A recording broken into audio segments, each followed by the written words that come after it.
Energía a granel, un podcast de Marcial González e Ismael Morales. Y bienvenidos ahora sí, una temporada más a Energía a Granel, un podcast de Sígueme la Corriente dentro de la red Podcastidae, tu red de podcast de ciencia, medio ambiente y, cómo no, energía. Yo soy Marcial González y me acompaña otro año más, que ya van 5, Ismael Morales. ¿Qué tal, Isma? ¿Cómo estás? Pues con muchas ganas de volver aquí al Tajo, ¿eh? Cómo nos gusta volver a que la gente nos escuche, a que digan, ¿quién coño son estos pesados que no tienen nada más que hacer en la vida que grabar un podcast? Yo lo siento por todos los espectadores, ¿eh? O sea, habrá algunos que les guste y demás y digan, ¡ah, por fin! Pero otros dirán, joder, ya están estos dando la vara otra vez. A ver, encima otra vez en vídeo, otra temporada más en vídeo aquí en el canal de Eso Sígueme la es. Corriente, viéndonos la carita. Los que nos sigan escuchando bueno, iba a decir por las ondas hercianas, pero claro, eso es del siglo pasado. Ahora ya te escuchas en el podcast en el metro, donde te dé la gana. Nos tenemos que montar una emisora pirata de radio para emitir todas estas cosas. Y bueno, pues la verdad que no solo el bigote, o sea, viene con muchísimas más novedades esta temporada. Las iremos desglosando poco a poco. Yo primero quiero saber, Ismael, ¿qué tal el verano? ¿Qué has hecho? Pues la verdad que ha sido un verano de estos que, bueno, tenemos que hablar de las olas de calor en algún momento, porque es que fue tan grande y vamos, al final fue tan continua en el tiempo, casi 3 semanas en agosto, que me pilló de vacaciones y te lo juro que no pude descansar nada, porque era como salir a la calle, hola, me quiero volver otra vez adentro, y nada, más allá de eso, pues bueno, Burgos, provincia, una zona muy noble, muy bonita, la Castilla de verdad, donde hay castillos, no como Castilla-La Mancha, que alguno hay, pero sobre todo hay molinos. Y Además, dentro pues de bueno. todo eso que has visitado, ¿no? Mm, Has visitado un sitio desde la última vez que estuvimos. O sea, has estado en el Parlamento, en el Congreso de los Diputados. En el Congreso de los Diputados, efectivamente. A todo Has el estado mundo que hablándole quiera. a Bueno, parlamentarios, pero sobre a todo gente. al honroso sobrino de Rodrigo Rato. Efectivamente, o sea, digamos que te ha hecho preguntas en calidad de diputado de la nación, el Ujú, sobrino de Rodrigo Rato, exactamente. Bueno, que sí tenía el turno de palabra. En este caso hablamos del señor Figaredo, que es una persona que ha dicho que no entiende por qué los ríos acaban en el mar. Y ahí estaba, haciéndote ojo, eso preguntas. es una revelación muy profunda, ¿eh? Además, no estaba, si te das cuenta, la gente lo puedes ver en congresos de V y demás, no estaba preguntando, estaba reflexionando. Es decir, estaba improvisando. Entonces, claro, como está Pues, improvisando, pues habla lento. Dice, si a todo el mundo le va a venir mal un impuesto de carbono, ¿por qué entonces lo estáis proponiendo? Coño, porque hay cambio pues, climático, joder. Y tienes que pues reducir las emisiones. ahí estaba Ismael hablándole al Congreso de nuestra nación, de Españitas, como tiene que ser. Y, Sí. y nada, pues más Pero eso novedades no, esta temporada. eso no ha sido Esta este verano, temporada, eso ha sido septiembre. O sea, ¿qué bueno, te a quiero ver, decir? el verano de Energía Granel va Es- de finales de junio a principios a finales de septiembre, en verdad, porque hay que ser honestos, esto saldrá en octubre, porque hemos ido con mucha pereza. Estamos grabando, eso sí, el 22 de septiembre, o sea que nuestras vacaciones oficiales acaban el 22 de septiembre, aunque para ustedes serán un poco más. Pueden no depender de nosotros tanto tiempo. Y bueno, más novedades es que, bueno, no lo voy a decir. Tenemos una novedad al Sí, final del programa. Al final del programa vamos a meter una novedad, una nueva sección, que en este caso se la ha preparado Ismael. No vamos a desvelar mucho más. La explicaremos y ya esperan ustedes si les gusta o no. Hacemos un poco de clickbait, de no, te tienes que quedar hasta el final, para no sé qué, para no sé cuánto, pero bueno, como lo interesante de este programa es la entrevista, pues ya se van a escuchar la entrevista y la siguiente sección, la última, dura un minutito, no dura mucho más. Hoy hemos querido recoger las cosas, ponerlas en orden, hacer un poquito de limpieza y empezar el año enfocando hacia dónde vamos, ¿no? Con un tema que tratamos mucho, porque es de lo que no entendemos, que es la geopolítica. Entonces vamos a traer una persona a la que le preguntemos a dónde vamos, de dónde venimos, quién es Donald Trump, Pues todas ¿Quién estas es? cosas que van a marcar el futuro energético de este año y que nos van a decir, oye, mira, pues a lo mejor este año hay que hablar de esto, de lo otro, vamos a tener que comentar X cosas. Pues bueno, para eso traemos a gente que sabe mucho más que nosotros y vamos a hablar tranquilamente. ¿No te parece? Claro, al Isma? final también es una persona que ya vino. O sea, al final nosotros tenemos un carrusel de amigos y compañeros y Somos muy contactos pesados. que. Somos muy pesados, Sí, sí. bueno, está claro, es evidente. Marcial se va al Energy Beer, se emborracha, contacta con gente, pero también hay invitados pasados que vinieron. Entonces, bueno, también nos explican la situación geopolítica y ahora ya pues nos hemos dado cuenta que desde el año pasado hasta hoy ha cambiado todo muchísimo. Tenemos claves o diferentes puntos actuales que han hecho girar toda la geopolítica de la energía al respecto de cómo estaba un año. Entonces, bueno, es interesante que también nos lo cuenten y que nos den un poco la previsión de las tensiones que hay actualmente. Oye, ¿nos debemos preocupar en qué medida de este tema? O menos, o más. En la posición de la Unión Europea, oye, ¿somos vasallos de Trump o el Trump va de farol? ¿De Putin y China qué onda? Bueno, yo creo que son claves que son muy interesantes y que vamos a desgranar una a una en la medida que nuestro experto nos lo vaya contando. Pues bueno, pues vamos a ello. Espero que estén preparados para esta primera entrevista de la temporada 5 y por el oído te la escuchas.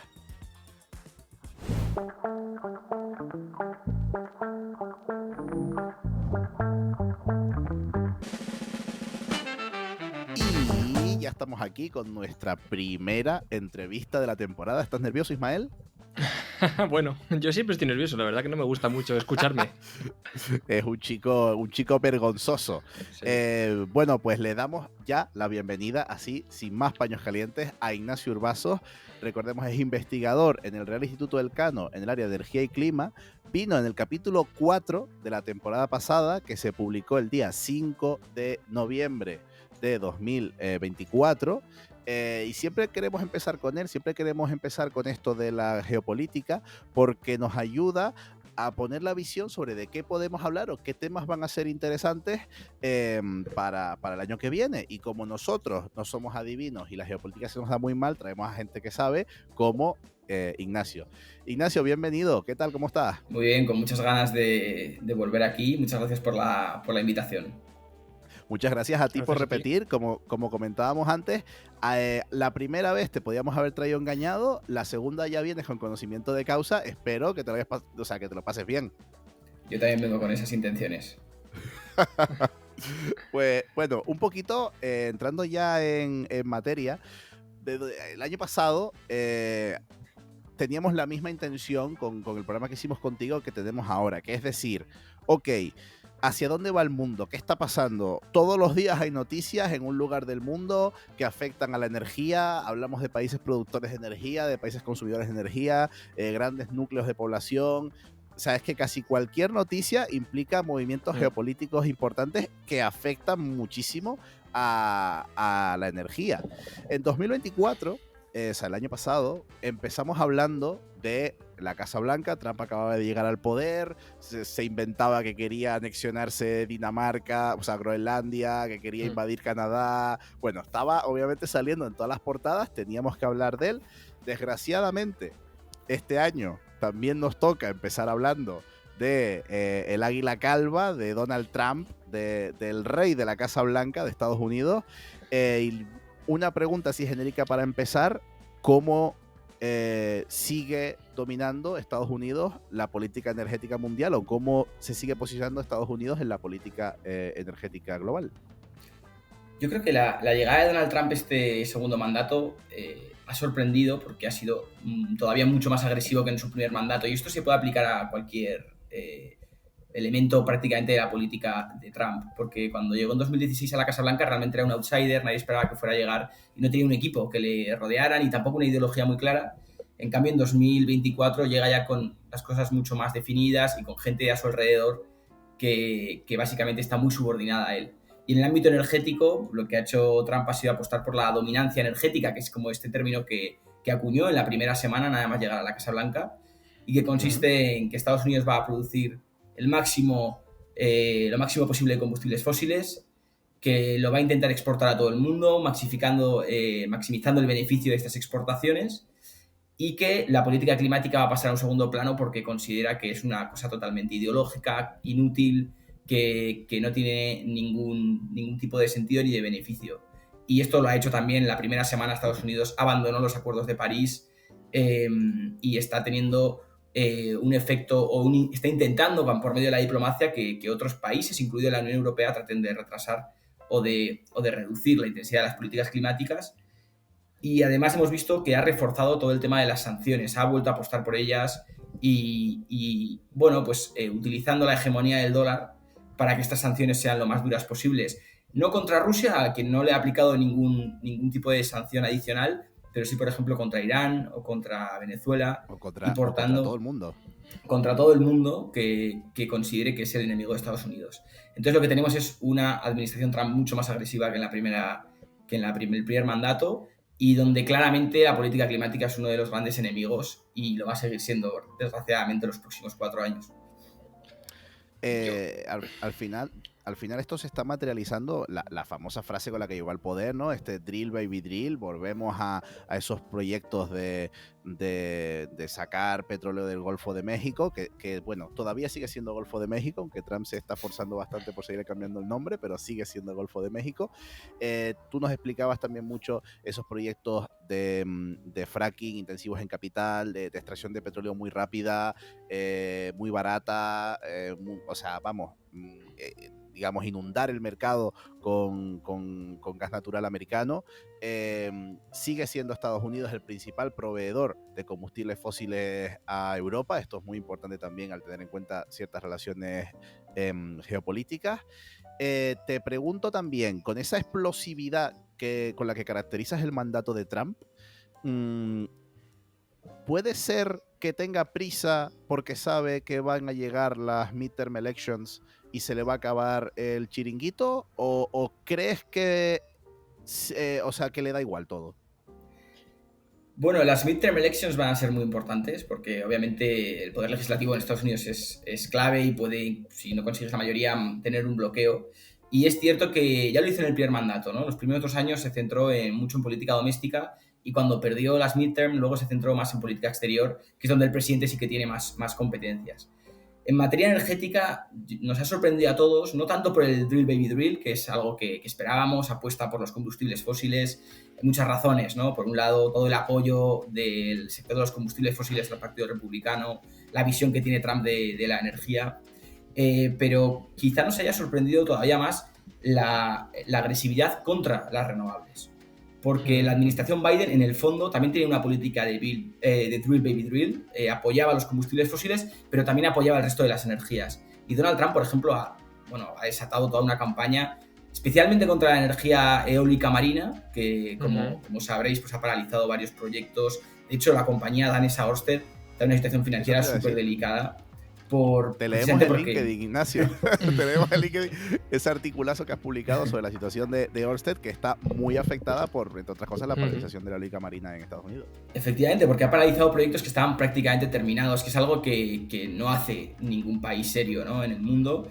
Y entonces no es solamente el apostar por los combustibles fósiles, sino un rechazo ideológico a todo lo demás, ¿no? Todas las renovables, en concreto la eólica. Y lo que ha hecho ha sido recortar muchos de los apoyos que había hecho Biden a partir del IRA, de la IRA, a las renovables, que eran unos subsidios muy generosos, los ha ido recortando, y hay muchos proyectos renovables que están ahora mismo en una situación muy delicada y es posible que no se lleven a cabo. Entonces, no solo es más petróleo, sino que es menos renovables, lo cual es dar no es un paso hacia atrás, que son muchos pasos hacia atrás en la transición energética.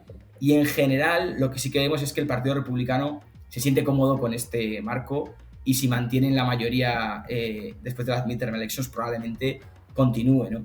Lo cual son muy malas noticias para la lucha contra el cambio climático. Pero hay que decir que esta apuesta por los combustibles fósiles en el fondo es bastante imperfecta, porque a pesar de tener una retórica de apoyo a la producción de petróleo y gas y de reducir mucho la regulación ambiental, por ejemplo, o de abrir Alaska a la inversión en petróleo, el Golfo de México, de prácticamente eliminar todas las regulaciones razonables que había en el sector, por otro lado, como sabemos todos, ha impuesto aranceles muy elevados, aranceles a productos como el acero, o el aluminio, que son súper importantes para la industria del petróleo. Al mismo tiempo, también ha impulsado precios muy bajos del petróleo y del gas, intentando presionar a Arabia Saudí para que produzca más. Y entonces tenemos una situación de cierta inestabilidad, porque aunque hay un apoyo muy claro a los combustibles fósiles en Estados Unidos, los precios bajos y los aranceles parece que no muestran unas perspectivas demasiado positivas, lo cual es poco intuitivo, pero esta administración muchas veces, aunque tenga una retórica muy agresiva, detrás no hay políticas siempre todo lo razonables que uno podría imaginar. Claro. Y no solo afecta a Europa, perdona Isma que te corte, hago la última pregunta y ya te dejo a ti. No solo afecta a Europa, sino bueno, como tú decías, está lanzando aranceles y enemistándose con un montón de países, muchos de ellos productores de petróleo. Voy a hacer hincapié, grandes productores de petróleo, como básicamente son Irán y Venezuela. Básicamente, bueno, Trump ha recrudecido mucho más las relaciones con Irán, que ya eran bastante malas, y ahora mismo está buscándose muchos enemigos en Venezuela, hundiendo barcazas prácticamente sin justificación ninguna. Claro, ¿puede afectar esto a la geopolítica energética? ¿Puede de repente Irán y Venezuela inundar el mercado con petróleo barato que fastidie esos proyectos de fracking americanos y podemos tener una nueva OPEP? O sea, ¿qué es lo que puede pasar aquí? En el caso de Venezuela, yo creo que son distintos, ¿no? Venezuela ya hacía mucho tiempo que no es un productor importante de petróleo. Desde 2014 ha habido un colapso en el sector petrolero, para desgracia de todos los venezolanos, que han vivido, bueno, pues el colapso básicamente de la economía del país, y el sector petrolero ha sido uno de los que más ha sufrido todo esto, ¿no?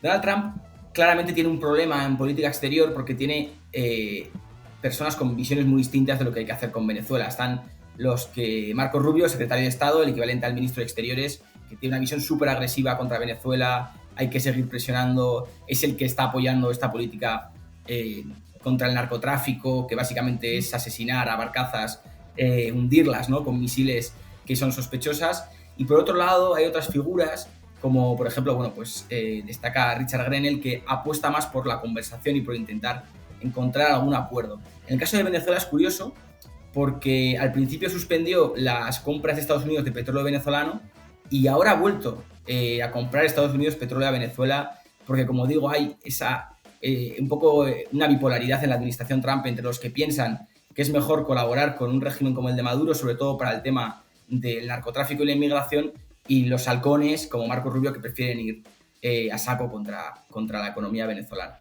En el caso de Irán es distinto, porque realmente lo que vemos es que Estados Unidos se está viendo arrastrado a una guerra contra Irán de forma indirecta por Israel, que, como todos sabemos, lleva desde lo que ocurrió el 7 de octubre tratando de reconfigurar la región de Oriente Medio. Ha descubierto que tiene superioridad militar, que tiene prácticamente carta blanca para hacer lo que quiera, porque en Washington no le van a poner líneas rojas, o están mostrando que a Estados Unidos le cuesta mucho frenar a Israel. Y realmente Estados Unidos al principio con Irán parecía mostrar una voluntad de diálogo. Sin embargo, como sabemos, Israel pues terminó por bombardear Irán, se desató la famosa guerra que vamos a hablar luego si queréis, ¿no?, que se amenazó con el cierre del estrecho de Hormuz.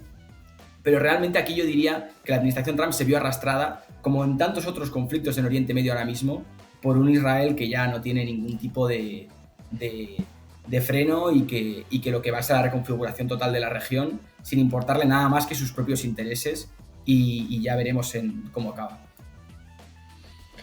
Bueno, en esto vamos a entrar un poquito más adelante, como has comentado, porque es muy interesante ponernos un poco en la perspectiva, ¿no? Pero también queremos también incidir en el tema de que, bueno, vemos lo que está pasando con Venezuela, la política interior que comentas de apoyo a combustibles fósiles, pero al fin y al cabo, oye, con una inflación o un coste como tal de la cadena de valor de los combustibles fósiles por los aranceles, pero claro, al final, si a ti no te hacen la política, tú la juegas, ¿no? Es como el multilateralismo de Estados Unidos. Se ha hecho añicos por algún lado, pues aquí vemos cómo Europa y sobre todo Asia, más allá de Oriente Medio, se está reconfigurando en diferentes bloques claros y definidos, ¿no? Pues estamos viendo los BRICS y demás.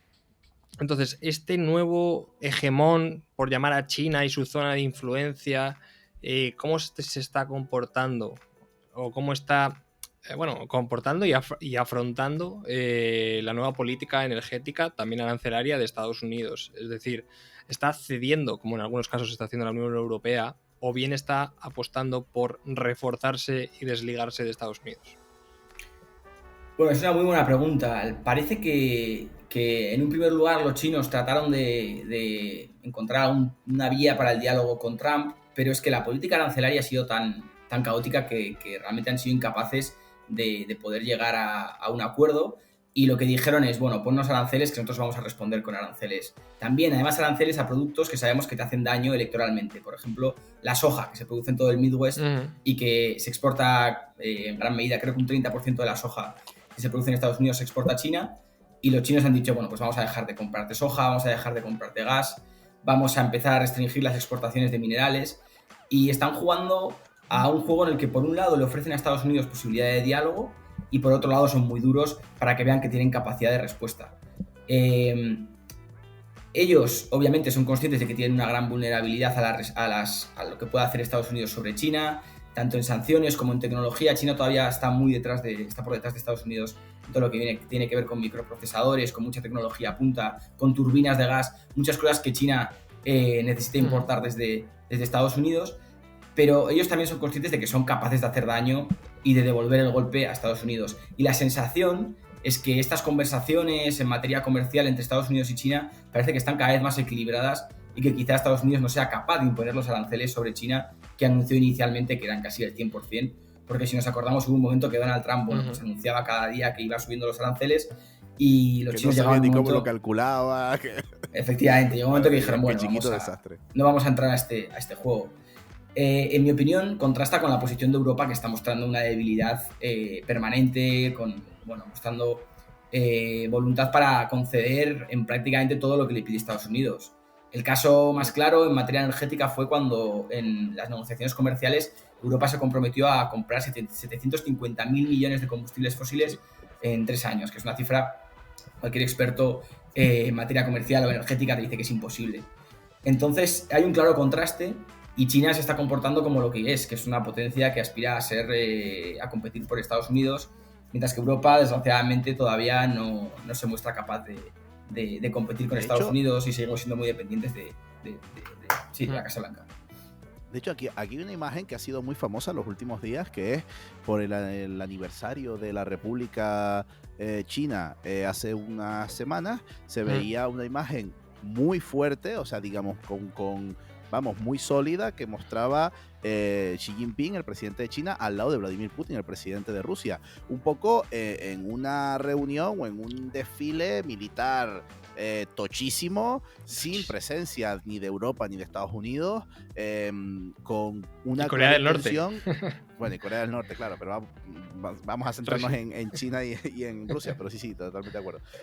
Con lo que parece una clara intención de mostrar que ese eje de Occidente cada vez pierde más fuerza, y quizás hay que mirar un poquito más a Oriente. ¿Crees que también están preparando un puño encima de la mesa diciendo a Rusia le da igual venderle petróleo a China que a Europa, peor para Europa, y ellos saben que son fuertes juntos? ¿Cómo va a cambiar ahora este nuevo eje? Yo diría que más impactante que la foto del desfile fue una foto que ocurrió una semana anterior, donde salían Modi, el presidente de India, Xi Jinping y Putin, y que eso para Occidente fue pues ciertamente una foto un tanto traumática, porque si India, China y Rusia se alinean, claramente hay un nuevo orden internacional que emerge frente a Occidente. Pero sí, la alianza entre China... Para empezar, es la mitad en población, claro, es el doble. La mitad de la población, y probablemente el futuro de la economía pase por China e India, ¿no? Principalmente.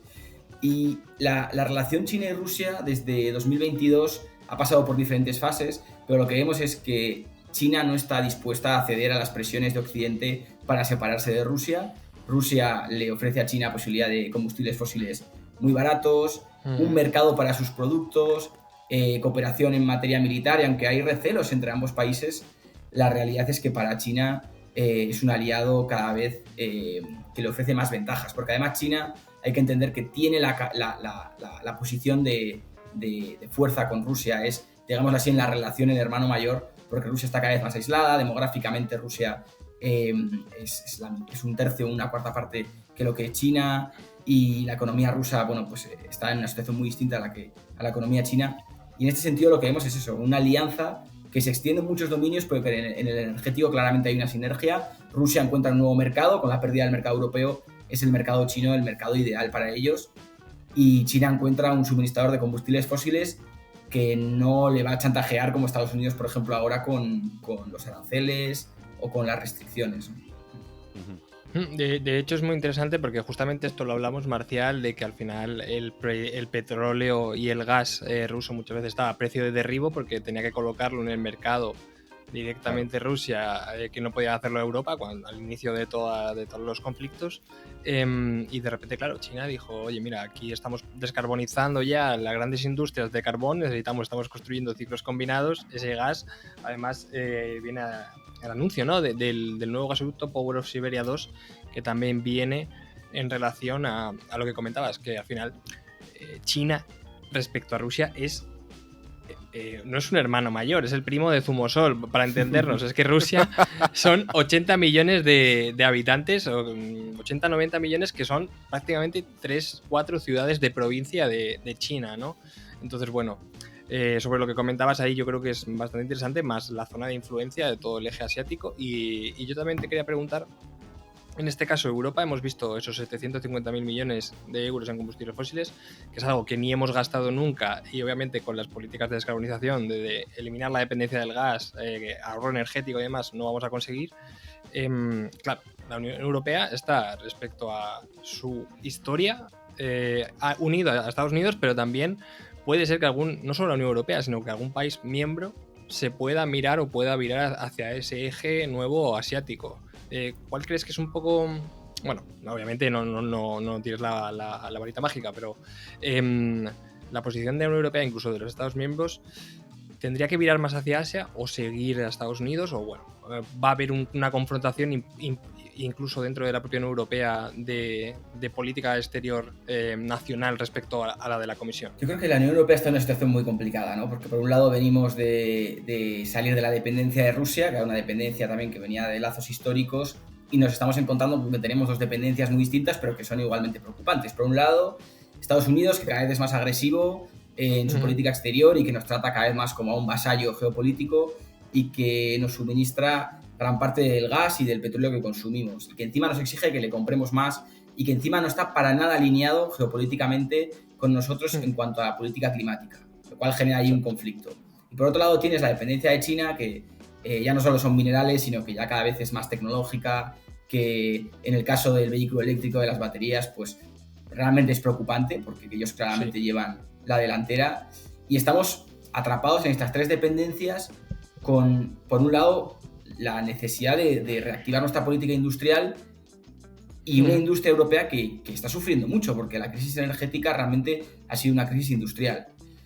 Entonces es complicado, y lo que, en mi opinión, ¿no?, lo que la Unión Europea tiene que perseguir es lo que denomina la Comisión la autonomía estratégica abierta, es decir, ser capaces de desarrollar nuestra propia política exterior de forma autónoma, asumiendo que Estados Unidos es nuestro aliado natural, que China es al mismo tiempo aliado, socio y rival, según la perspectiva desde donde lo mires, pero sabiendo que tenemos que ser nosotros los que tomamos nuestras decisiones, y que no tiene que ser nadie el que nos dice ahora me vas a comprar 750.000 millones de gas y petróleo, o ahora vas a comprarme tanto armamento, o me vas a apoyar en tal conflicto.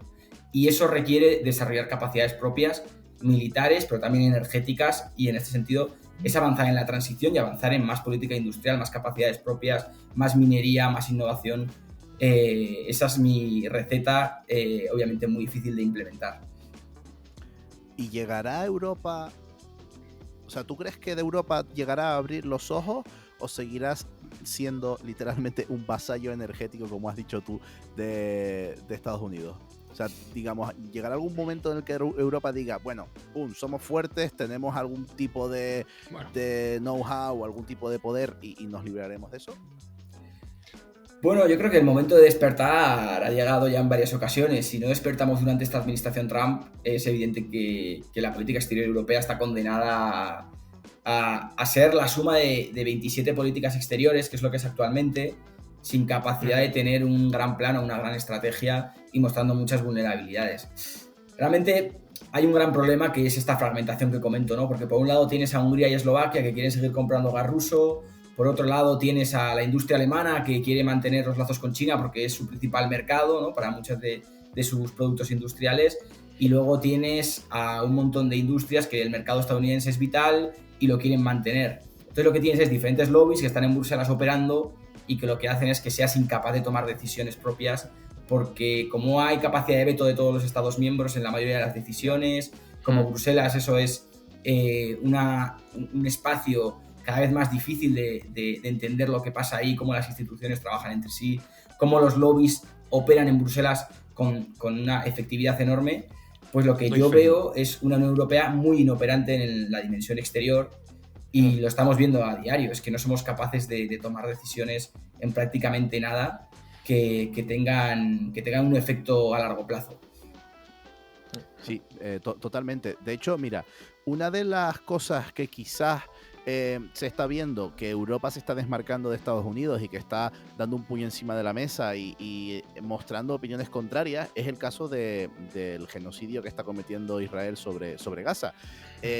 Ya han aparecido muchos países reconociendo a Palestina como país, llamando a Israel a que pare, ejerciendo presión sobre Israel. El último me ha sorprendido mucho, lo ha hecho Reino Unido, aliado indiscutible de Estados Unidos. Sin duda es un paso muy, muy, muy importante del eje europeo contra las opiniones de Estados Unidos. Además, incluso en visita oficial de Trump lo ha anunciado.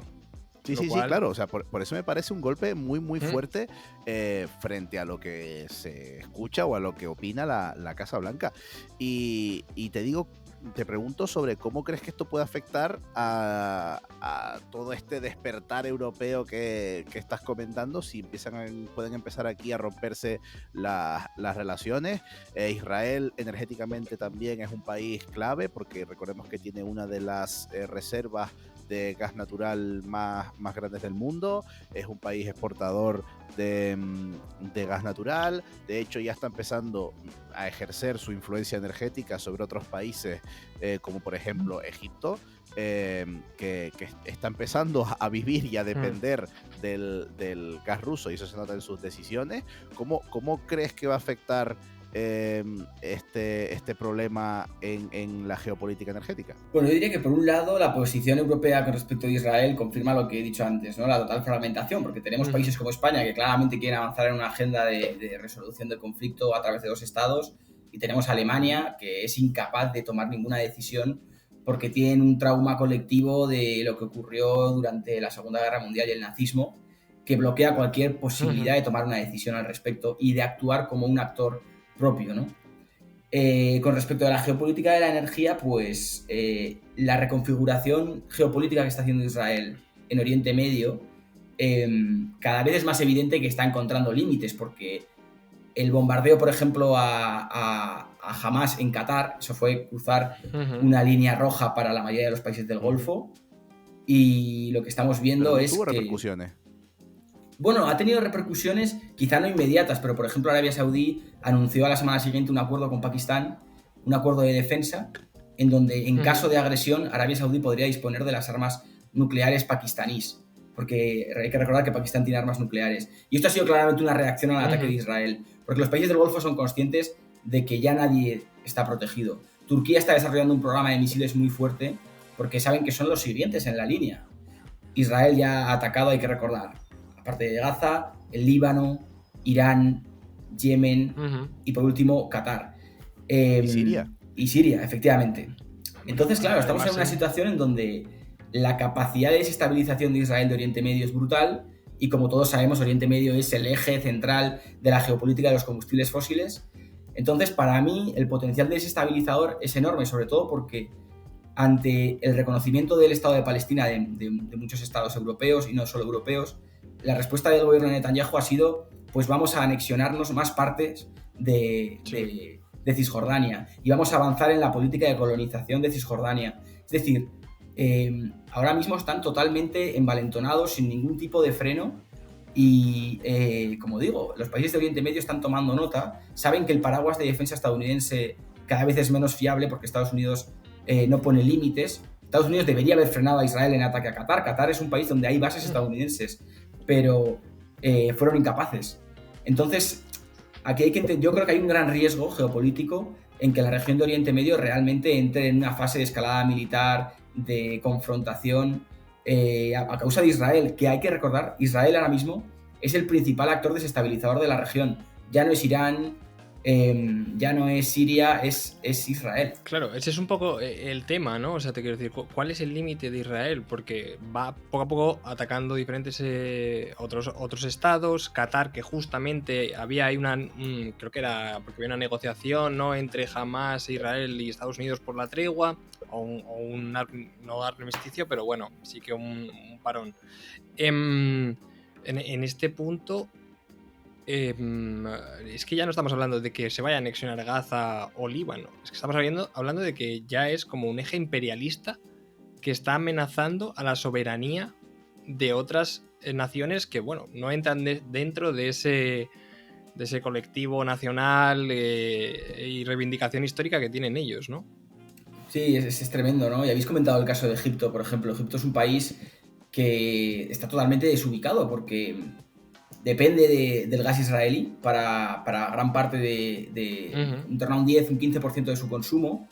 El régimen de Egipto tiene mucho miedo a los apagones, que fue lo que tumbó el gobierno de los hermanos musulmanes en 2013, que fue el descontento por los apagones. Entonces ellos necesitan ese gas sí o sí. Pero al mismo tiempo ven como el objetivo de Israel en Gaza básicamente es hacer una limpieza étnica. Quieren expulsar a todos los gazatís y los quieren expulsar a Egipto. Y para Egipto eso claramente es una línea roja. Ellos no quieren que haya, primero de todo, una limpieza étnica y segundo, 2 millones de personas en el Sinaí, una región que ya ha tenido históricamente muchos problemas de terrorismo y de islamismo. Y el caso de Egipto ilustra cómo un país que realmente está tratando de plantear soluciones al conflicto, a la crisis, se está viendo cada vez más arrinconado y, por ejemplo, está acumulando tropas militares en la frontera con Israel porque es que tienen realmente miedo a que Israel llegue en algún momento, pues, o bien a empujar a la población de Gaza o bien a directamente... bueno, es que no sabemos cuáles son los límites.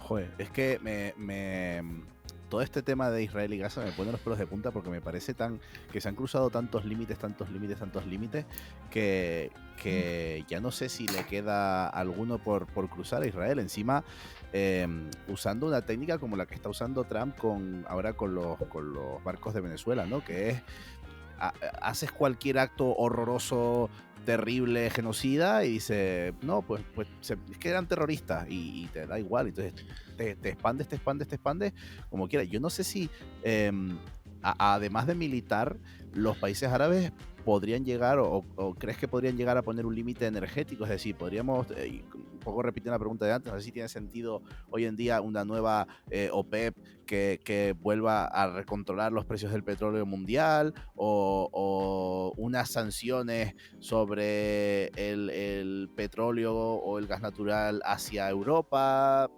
para intentar forzar también que se opongan a Estados Unidos. ¿Crees que la energía puede ser aquí un arma, como ya hemos visto en otros momentos de la historia, pero crees que que puede ser que llegue a ser un arma arrojadiza contra Occidente? Bueno, hay que tener en cuenta que en el 73 la primera crisis del petróleo se produjo porque los países de la OPEP decidieron cortar el suministro a los países que habían apoyado a Israel en la guerra del Yom Kippur. Entonces, bueno, ese escenario, a ver, no es descartable, pero la sensación que ha dado el mundo árabe en los últimos 2 años es de total abandono a la causa palestina. Ha sido, yo creo que una de las grandes decepciones. Países como Emiratos Árabes Unidos, que habían reconocido a Israel, están haciendo muy poco para el genocidio. Esa es la realidad. Incluso Arabia Saudí, el líder del mundo árabe y del mundo musulmán, pues ni está ni se le espera. Lo mismo con Egipto, que quizás explica su posición por la debilidad del régimen. Pero, como bien dices, no sabemos cuáles son los límites de Israel y por tanto pueden llevar la situación a un extremo donde sea totalmente incontrolable. Y aquí hay una variable que hay que también tener en cuenta, que es, aunque las élites árabes no estén apoyando la causa palestina, la población general del mundo árabe y del mundo musulmán en general lo vive muy de cerca. Y hay una cobertura mediática muy cercana. Si te metes en Al Jazeera, todos los días se ve lo que está haciendo Israel en Gaza sin ningún tipo de censura. Y esos son los medios que consume la población árabe. Entonces puede que incluso llegue un momento en el que las élites de estos países, que recordemos muy pocos son democráticos, tengan que intervenir de alguna forma por salvar su propia legitimidad de cara a sus poblaciones, ¿no? Entonces, como digo, la capacidad de desestabilizar a Israel en las regiones que ahora mismo yo creo que no somos conscientes del peligro que tiene. De hecho, yo por ejemplo sí, estuve, perdona Isma, un apunte. Yo estuve en Marruecos ahora este verano, estuve en agosto una semanita y claro, Marruecos, claro aliado de Estados Unidos, la posición oficial del país es de apoyo a Estados Unidos en su no condenar a Israel. Pero sin embargo, en la calle se ven banderas palestinas, se ven montón. La gente va con camisetas de apoyo a Palestina. O sea, me sorprendió ver muchísimo apoyo a Palestina. O sea, tú vas por las calles, por las tiendas, por las medinas y ves muchas tiendas vendiendo camisetas de apoyo a Palestina, incluso, o sea, vamos, a locales, que los locales las están llevando. Por lo tanto, se ve la discordancia total entre Marruecos, que no es un régimen democrático, y la población. O sea, el gobierno no va en sintonía con la opinión del pueblo. O sea, que efectivamente es lo que tú estás diciendo. Pero no sé si el mundo árabe y si la población árabe va a acabar arrastrando o va a acabar actuando en bloque. Por ejemplo, claro, después de esos ataques a Irán, Irán también, país súper productor de combustibles fósiles, amenazaba con el cierre del estrecho de Hormuz. O sea, parece como que va a llegar algo, pero no acaba o sea, no acaba de haber medidas, no acaba de haber una reacción real. ¿Tú por dónde crees que podemos esperar esas supuestas reacciones si ocurren? Yo soy honestamente bastante pesimista. Creo que si no se han tomado medidas ya bueno, es que lo que está pasando en Gaza, yo creo que no hay precedentes recientes de saber lo que está ocurriendo, saber que es un genocidio y no tomar ningún tipo de medida. Por ejemplo, Turquía, que es un país que históricamente ha tenido una posición también muy pro-palestina y bastante contraria a Israel, le ha costado hasta la semana pasada que no impuso ningún tipo de sanción, y ahora creo que Turquía ha restringido el comercio con Israel, que es una medida de presión bastante efectiva, porque Israel y Turquía comercian bastante, o comerciaban. Pero ya digo, ha tardado 2 años y de nuevo, gran parte de estos movimientos vienen por la presión interna y la necesidad de responder. En el caso de Turquía sí que hay elecciones electoralmente, porque si no, llega un momento en el que tu propia audiencia, tus propios ciudadanos, incluso los diferentes actores que configuran el poder político, llega un momento en el que dicen, ¿qué estamos haciendo? ¿Por qué estamos cediendo ante Israel? Y complementando lo de Marruecos, Marruecos es un país donde no hay manifestaciones, es muy raro que haya manifestaciones, y en los últimos 2 años ha habido muchísimas manifestaciones. Lo he visto en Ignacio Zembrero del Confidencial, las contabilizaba, cientos de manifestaciones en todo el país en contra de lo que está pasando en Gaza, y en realidad es una crítica encubierta al gobierno marroquí, aunque no lo dicen abiertamente porque es un país donde la represión es enorme. Vemos que hay puntos de fractura y que tarde o temprano, por algún momento, eso puede explotar. Y recordemos, en 2011 la primavera árabe llegó sin que nadie lo esperara. Entonces no hay que pensar que esto va a ser un proceso gradual. A veces hay rupturas de la estabilidad política, de los consensos, y hay reacciones en cadena. Vamos, yo creo que al final pues es un caldo de cultivo, ¿no?, social, que se está pues engendrando de momento pues una polarización, gente a favor, gente en contra. Bueno, se ha visto que aquí el posicionamiento que ha tomado el gobierno no viene de manera propia, ¿no?, por voluntad propia, viene demandada por el pueblo, por la gente que se ha levantado y ha dicho, oye, mira, esto es una injusticia y tenemos que levantar la voz, y oye, el gobierno ha escuchado y ha obedecido a los mandatos de la masa social. Yo creo que es algo que puede pasar en un futuro en los países árabes, como comentas. Y otro punto interesante, bueno, es que hay muchos puntos interesantes, yo aquí vamos a intentar centrar el tiro, es el estrecho de Hormuz, porque ya vimos que había, pues una tensión, ¿no?, porque al final pues es uno de los grandes canales de comunicación y de transporte, sobre todo de combustibles fósiles y de todo tipo de mercancías. En este punto, esa tensión que siempre se dispara, ¿no?, de alguna manera puntual, pues por todo lo que hemos comentado, Irán-Israel, en este punto, ¿ha habido alguna reconfiguración de las rutas comerciales para tratar de evitar pasar por el estrecho de Hormuz? Y en un futuro, si sigue estas tensiones, ¿vamos a ver una reconfiguración del comercio o Hormuz va a seguir siempre ahí?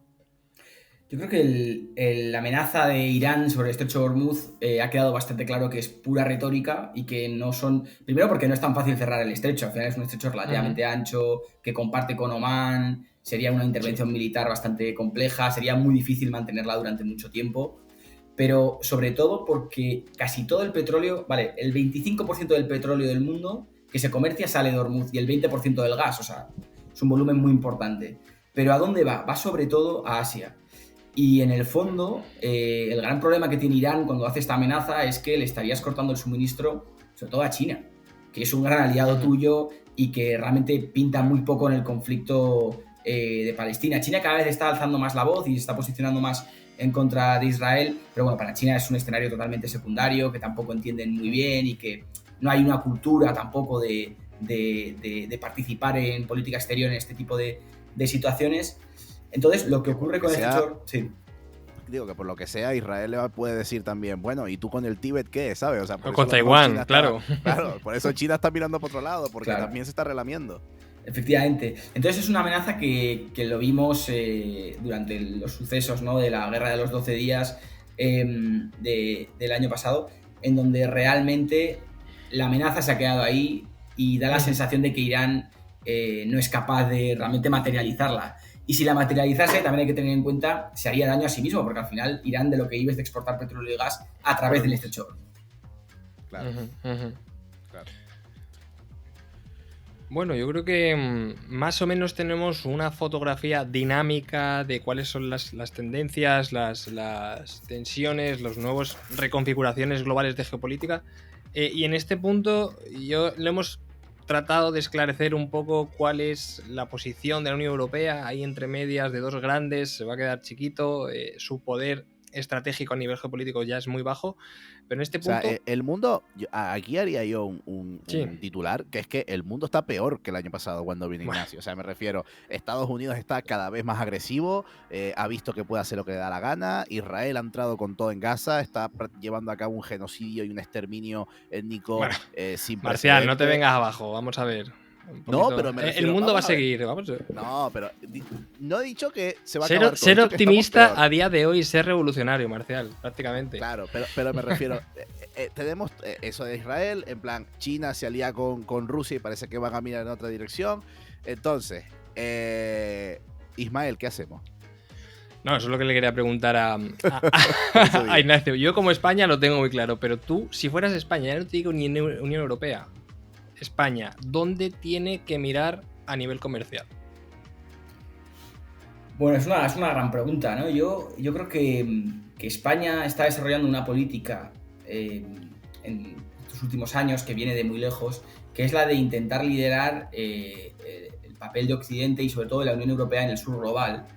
Y aquí es donde yo creo que España tiene que ganar, en esta posición intermedia, ¿no? Entre ni ser los más atlantistas como durante la época de Aznar, ni tampoco ser los más pro-chinos, como algunos sectores podrían proponer, y tratar de encontrar ese punto intermedio y encontrar socios en donde realmente podemos encontrar una relación de igualdad o algo parecido a la igualdad. Por ejemplo, reforzar la relación con Argelia, que es un gran suministrador de gas, y tratar de ayudar a Argelia en la transición y continuar comprando gas a Argelia, y en lugar de comprar más gas a Estados Unidos, comprárselo si puede ser a Argelia, y si podemos ayudar a que el país poco a poco vaya reduciendo la dependencia de los combustibles fósiles, mejor. Con Marruecos también hay muchas oportunidades en la transición. Vamos mal. En eso vamos mal. Vamos mal con Argelia. Porque encima reconocemos al Sáhara como parte de Marruecos, o sea que ya que Argelia está enfadada. Claro, no, la política con Argelia, la más reciente, es un auténtico desastre, ¿no? Pero en África también tenemos un papel, en América Latina, ahí es donde creo que España tiene que ganar y no pretender tomar partido. Y cuando Estados Unidos trate de obligar a España y a la Unión Europea a tomar partido, pues tratar de ser los que decimos, no, mira, yo tengo una posición independiente.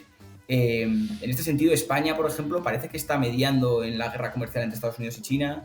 Tenemos una visita de los Reyes a China en noviembre. Es decir, hay oportunidades de ser un poco ese puente, como ha sido siempre España, entre diferentes civilizaciones y diferentes potencias. Y yo creo que la clave aquí está en no hacer seguidismo de Estados Unidos y tratar de tener una línea propia en política exterior. Y en este punto, mirar a América Latina, ¿tú cómo lo ves? Porque es la gran olvidada dentro de ese nuevo eje estadounidense y asiático. Bueno, España siempre, para la Unión Europea, la puerta de entrada a América Latina es a través de España, y eso siempre lo va a ser por motivos culturales, por Exacto. todos los años que llevan las empresas españolas en América Latina, que llevan desde por lo menos los 90 muy presentes en muchos mercados, banca, energía, etc. Y claramente es una gran oportunidad para España, y de hecho España está intentando liderar estos nuevos acuerdos comerciales entre la Unión Europea y América Latina, en donde conseguimos acceso preferencial a minerales críticos, que América Latina, como sabéis, tiene muchísimos, pero a cambio tratamos de incrementar las inversiones en industrias asociadas a esos minerales. Entonces, lo que hay es una integración de cadenas de valor, en donde, por poner un ejemplo, produzco el litio en Argentina y gran parte del procesamiento e integración en las baterías lo hago en el propio país, y luego lo integro, por ejemplo, en la industria automovilística europea. Y así generas una relación que no es tanto de extractiva y que pueda tener tintes neocoloniales, sino que genera una sensación de beneficios compartidos. Y ese es el modelo que está intentando apostar España en América Latina. Es más complejo de ejecutar que decirlo, porque suena muy bien, pero ese es un modelo que yo creo que podría funcionar y que debemos seguir mirando para allí. España, esto es opinión mía, ¿vale? No, ahora te preguntaré a ti si es verdad o no y me corrige. Yo creo que es un país que en términos que he aprendido geopolíticos gracias a escuchar el podcast del orden mundial, España tiene muy poco hard power, pero, o sea, poder duro, pero tiene, o sea, quizás es de los países del mundo que más soft power o poder blando tiene. Es decir, somos la cuna del español, que es quizás, bueno, si no el idioma más hablado del mundo, de los más, o sea, de los idiomas más hablados del mundo. Tenemos al Real Madrid y al Barça, tenemos mucha música, tenemos una influencia cultural internacional, vamos, no solo gastronómica, sino eso, musical, estética, impresionante. Entonces también podríamos aprovechar eso para posicionarnos en el mundo, porque creo que el pasaporte español, si no me equivoco, es ahora mismo el más poderoso del mundo. O sea, eso quiere decir que estamos abiertos en muchos, o sea, que tenemos las puertas de muchos países abiertas y que podemos ser, como tú dices, esa unión de culturas y esa pieza que completa un puzzle geopolítico muy interesante. Esto es mi opinión. Ahora habla tú, que eres el que sabe. No, el poder blando de España es bueno, un gran activo, ¿no? Somos creo que el segundo país más visitado del mundo. Somos como dices, ¿no? Un referente cultural. España además suele caer bien, no polariza tanto como otros países europeos que tienen un pasado colonial más controvertido, porque nuestro pasado colonial en América Latina hace ya bastante tiempo que pasó y hemos mantenido unos lazos culturales un poco distintos a lo que puede ser, por ejemplo, Francia en África o el Reino Unido en África o en Asia. Y eso nos da esa gran oportunidad de presentarnos como un país amable. Somos un país muy querido en Oriente Medio. En Irán, por ejemplo, España es uno de los países que mejor cae cuando hacen encuestas. Eso es una gran ventaja. La pena es que el poder blando en el mundo al que vamos, en el nuevo orden internacional, en el mundo duro, desgraciadamente claro, es cada vez menos valioso, ¿no? Yeah. Y es cada vez más difícil capitalizarlo, porque lo que se impone es la fuerza y no la persuasión. Esa es la gran pena, ¿no? Entonces, un gran reto de España y en general de la Unión Europea es ser capaces de adaptarnos a la nueva realidad, en donde el poder blando, tristemente, parece que tiene menos valor que nunca, ¿no? Y esa es la pena, que el mundo que viene no es el mundo que mejor se adapta a nuestras capacidades. De hecho, hay un artículo muy bueno que salió en El País de Irene Vallejo, que se llamaba La exaltación de la fuerza, que es el nuevo orden geopolítico. Además os lo recomiendo porque es que es una persona muy lúcida y escribe muy bien, y trata justamente este tema. Y bueno, Ignacio, hemos pintado el cuadro geopolítico. Me parece genial que vengas siempre al principio de las temporadas, porque nos ayudas a enfocar y a saber leer lo que hablaremos después dentro del mundo en el que vivimos, ¿no? Porque al final el foco geopolítico, quizás si no es el más importante, es uno de los más importantes cuando se analiza cualquier cosa, pero ya se nos acaba el tiempo. Y nos gustan las tradiciones en Energía Granel, y obviamente en la temporada número 5 vamos a retomar, la tengo aquí de hecho, a ver, tengo aquí nuestra varita mágica, nuestra pregunta estrella, la que más nos gusta, que también ayuda a poner un poquito de optimismo en este panorama de pesimismo que hemos pintado en el programa. Así que bueno, te damos poderes mágicos, te permitimos arrojar una luz de esperanza. ¿Qué harías si tuvieras una varita mágica para, digamos, arreglar todo este desaguisado geopolítico que hemos pintado en el día de hoy? Bueno, ojalá, si tuviese una varita mágica, me gustaría acabar con el drama de nuestro tiempo, que es lo que está pasando en Gaza, el genocidio, y quería acabar con una nota un poco optimista, que es que en los años 90, si uno lee la historia del conflicto palestino-israelí, hubo muchos momentos donde estuvo muy cerca de no sé si solucionarse, pero al menos de llegar a una solución parecida a la de los dos estados.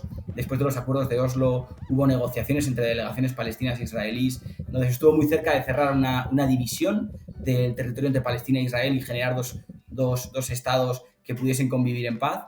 Y esto se hace 30 años, no hace tanto tiempo, ¿no? Entonces, ojalá seamos capaces de volver a esa senda. Yo no soy muy optimista, pero si hace 30 años estábamos así, ¿quién no nos dice que puedan cambiar las cosas rápidamente?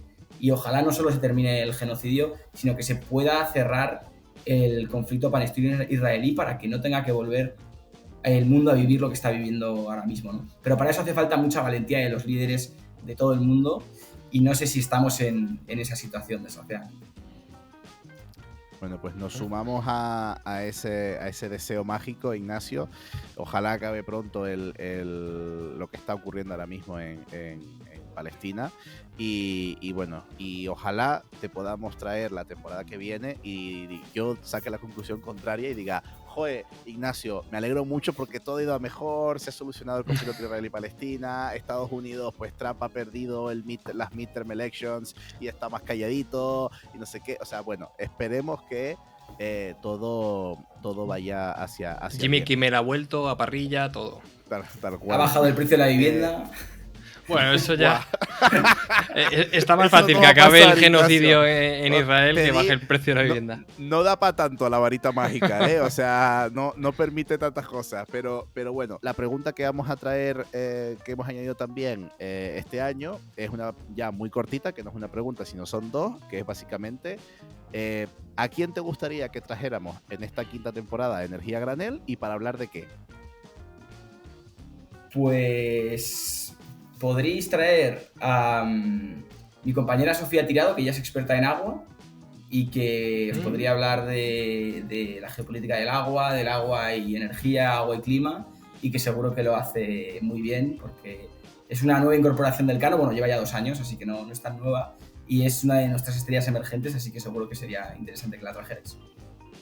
Pues mira, ¿Nos lo apuntamos? Sí, porque hemos hablado muy poquito de agua en Energía Granel. Algún programa hemos hecho más tirando hacia allá, pero pues, es uno de los grandes olvidados en Energía Granel. Así que recogeremos el relevo, o sea, recogeremos el guante sin duda. Y nada, pues solo queda agradecerte enormemente, Ignacio, por venir otra vez más a iluminarnos ese panorama geopolítico. Y bueno, pues es un arranque de oro para esta quinta temporada. No sé si tendremos una sexta, pero me parece genial empezar con la foto que nos pintas energética. Bueno, el placer ha sido mío y como siempre lo he pasado muy bien. Nos vemos en la sexta temporada para hablar de cosas mucho más optimistas. Exacto. Recuerden seguir a Ignacio, lo hemos dicho ya al principio, muy importante seguirlo en LinkedIn, Ignacio Urbaso. No está, o sea, bueno, supongo que no te pagan por lo que pones ahí, pero es que no está pago toda la información que da, cómo divulga, o sea, cómo explica las cosas. Además, redacta fuerte, o sea, me refiero, lo tiene muy bien documentado. Sí, claro, sí. muy bien documentado, o sea, post de muchísimo valor. Así que súper recomendable seguir a Ignacio Urbasos en LinkedIn. Recuerden que nosotros hemos sido Ismael Morales, @IsmoralLópez, y yo he sido Marcial González, @P_renovable, @Capitán Renovable en redes. Nos vemos en el programa número 2. Bienvenidos a la quinta temporada y hasta pronto. ¡Chao! Bueno, muchas gracias. Para. Porque ya te hemos dicho al principio del programa que hemos incluido a final de los programas, o ya veremos dónde la metemos, una sección nueva que es una sorpresa porque es una sección muy cortita, es una sección de opinión, una sección editorial, una sección que hemos llamado Opinión de Alta Tensión, aunque si tienes otro nombre lo puedes dejar por las redes y nosotros estaremos ahí mirando. Y es una sección donde vamos a tratar un tema que en principio está relacionado con el tema del programa, o a lo mejor no, ya veremos, pero es de actualidad y es donde vamos a hacer una opinión muy corta, muy concisa y muy contundente sobre algún tema de actualidad. Y pues donde nos mojamos y donde vamos un poquito más hacia la opinión que queremos confrontar en este momento. Ismael no está hablando ahora mismo porque le toca esta vez a él hacer esta sección, nos la iremos turnando, yo también me pondré serio y me enfadaré, pero ahora mismo Ismael está súper serio.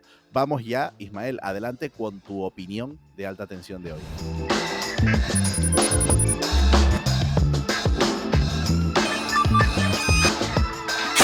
Francia, Alemania, Italia y Polonia bloquearon el objetivo del 90% de reducción de gases de efecto invernadero para 2040. Y la Comisión Europea aprobó una declaración de intenciones con un recorte de las emisiones entre un 66 y un 72,5 para 2035. ¿A dónde se dirige la Unión Europea en un futuro a medio plazo? Esto no es más que un síntoma de lo que está por llegar. Han perdido el norte porque le han robado lo más importante, su propia voluntad y decisión. Ahora mismo estamos más cerca de la desunión europea. Cada país mira su propio ombligo y en esa miopía se pierde el liderazgo en políticas climáticas. Pero esto no es más que un síntoma del auge del fascismo a nivel global. No importa nada más que la nación, el odio y la lucha contra el diferente, que suele ser el más débil. Y el ser más débil, en este caso, y no nos olvidemos, es la naturaleza. ¿A qué juega la Unión Europea? No lo sabemos, pero estoy seguro de que ellos tampoco. ¿Y tú? ¿Qué opinas? Continua o alterna, de Thomas o de Tesla, está vivo o está muerto, con o sin cebolla. Sígueme, la corriente, sígueme, electrón con electrón. Sígueme la corriente, suscríbete y sé mi protón.